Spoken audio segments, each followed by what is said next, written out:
Hello viewers, আসসালামু আলাইকুম। আশা করি আপনারা সবাই অনেক ভালো আছেন। আজকে খুবই গুরুত্বপূর্ণ একটি ভিডিও নিয়ে হাজির হলাম।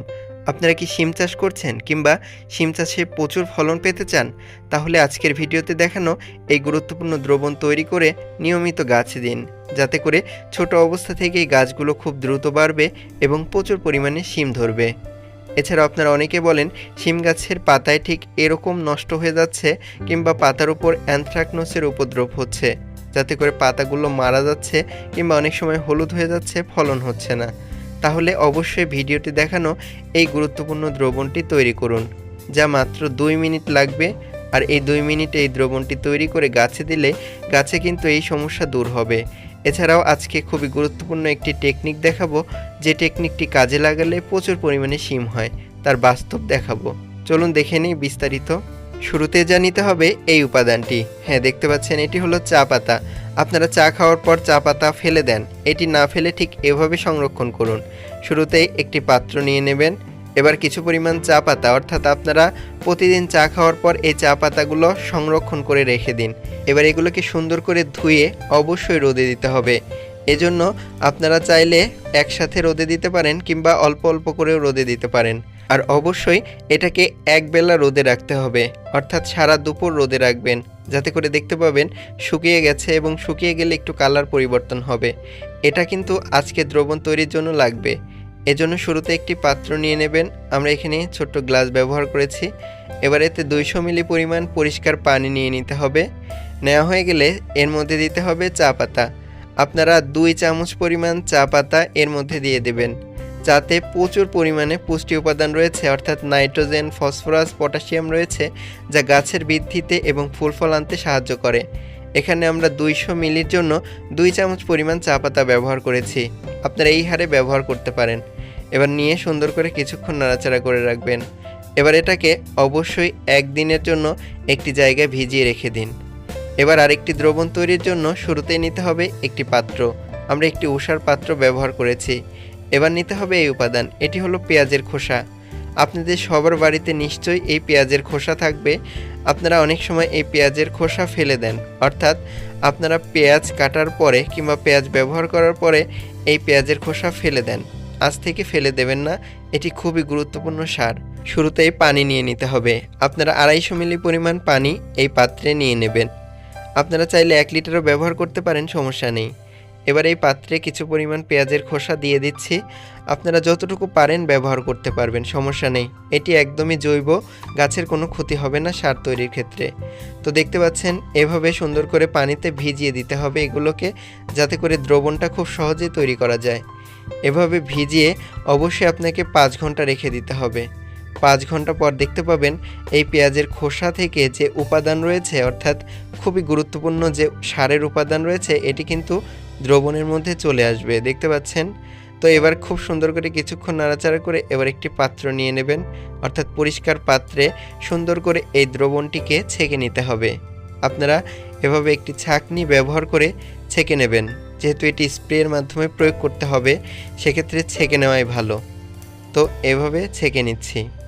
ছেঁকে নেওয়া হয়ে গেলে এই দ্রবণটা অবশ্যই খুবই গুরুত্বপূর্ণ। আর এর সাথে এর কার্যকারিতা বৃদ্ধিতে মিশিয়ে ফেলুন ইনো। এটি কিন্তু বাংলাদেশ, ভারত বা বিভিন্ন দেশের মেডিকেল শপগুলোতে পাওয়া যায়। তো এটি নিয়ে নিতে হবে, কেননা এটি গাছের বৃদ্ধিকে ইনফ্লুয়েন্স করে।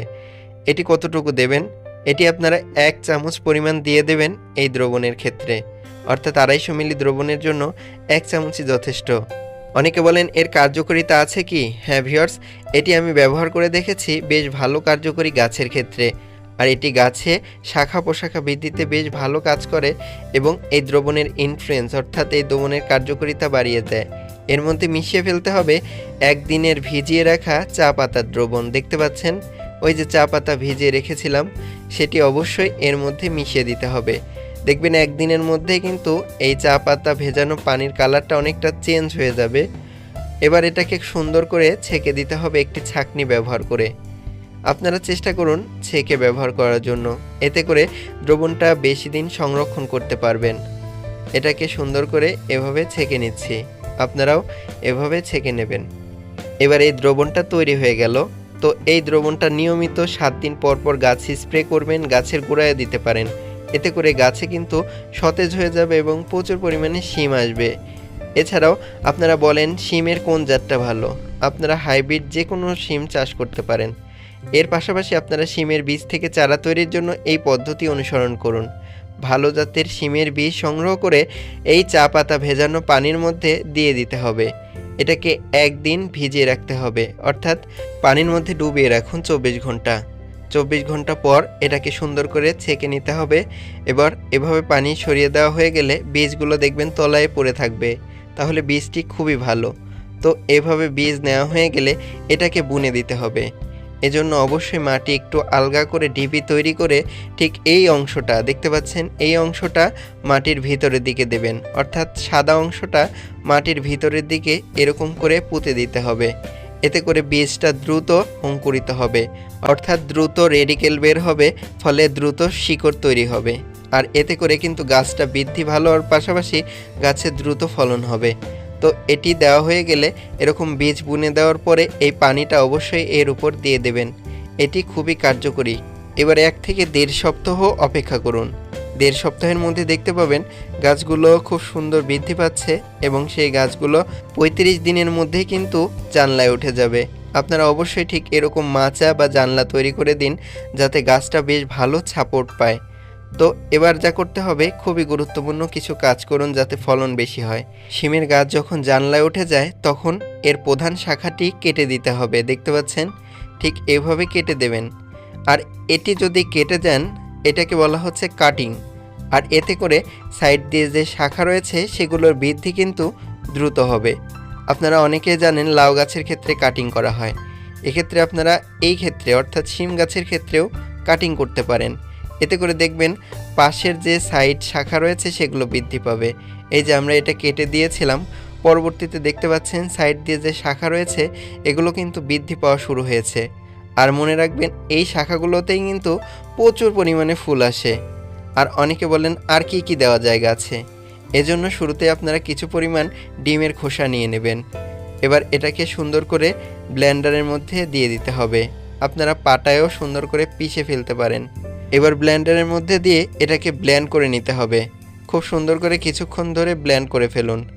আর এটি তৈরি হয়ে গেল। আর এটি নিয়মিত গাছে দেবেন। এছাড়াও একটি গুরুত্বপূর্ণ কৌশল দেখাই, চলুন দেখি। শিম গাছে অনেক সময় দেখা যায় লতার মতো এরকম পেঁচিয়ে যায় শাখাগুলো। এরকম পেঁচানো থাকলে অবশ্যই পেঁয়াজগুলোকে খুলে দিতে হবে। হ্যাঁ ভিউয়ার্স, এটি কিন্তু গতবার থেকেই আপনাদের বলে আসছি। আর এই পেঁয়াজগুলো যদি খুলে দেন তাহলে কিন্তু শাখাগুলোতে প্রচুর পরিমাণে ফুল আসবে। এটি বাস্তব প্রমাণিত এবং এটি কিন্তু আমাদের এলাকায় ব্যবহার করে। আপনাদের এলাকায় যদি ব্যবহার করে তাহলে বলবেন কমেন্টে। এবার এই পেঁয়াজগুলো খুলে দেওয়ার পর অনেক সময় কিছু কিছু ডগা থাকে এরকম মরে গেছে, এগুলোকে অবশ্যই ভেঙে দিতে হবে। তা না হলে কিন্তু অনেক সময় আক্রমণ, অর্থাৎ বিভিন্ন রকম পোকামাকড় কিংবা অনেক সময় বিভিন্ন রোগের আক্রমণ হয়। এজন্য কি দেবেন গাছে, এজন্য শুরুতেই কিছু পরিমাণ রসুনের কোয়া নিতে হবে। এবার সুন্দর করে হামাম দিস্তার মধ্যে কিংবা পাটার মধ্যে সুন্দর করে বেটে নেবেন, অথবা ব্লেন্ড করেও নিতে পারেন। এভাবে বাটা হয়ে গেলে কিংবা পিষা হয়ে গেলে এবার এর মধ্যে পানি মিক্সার করে দিতে হবে। এতে কিছু পরিমাণ পানি সুন্দর করে মিশিয়ে ফেলুন। মিশানো হয়ে গেলে দেখতে পাচ্ছেন ঠিক এভাবে নাড়াচাড়া করে ফেলুন। এভাবে কিছুক্ষণ নাড়াচাড়া করা হয়ে গেলে এই দ্রবণটা কিন্তু তৈরি হয়ে গেছে। আর এটি সুন্দর করে ছেঁকে নিতে হবে। ছেঁকে গাছে স্প্রে করলে গাছে কিন্তু পোকামাকড়ের উপদ্রব কম হবে এবং অল্প সময়ে প্রচুর পরিমাণে ফলন হবে।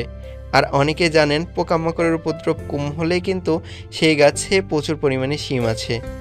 তাহলে অবশ্যই এই পদ্ধতি অনুসরণ করুন এবং শিম চাষ করুন। ধন্যবাদ সবাইকে ভিডিওটি দেখার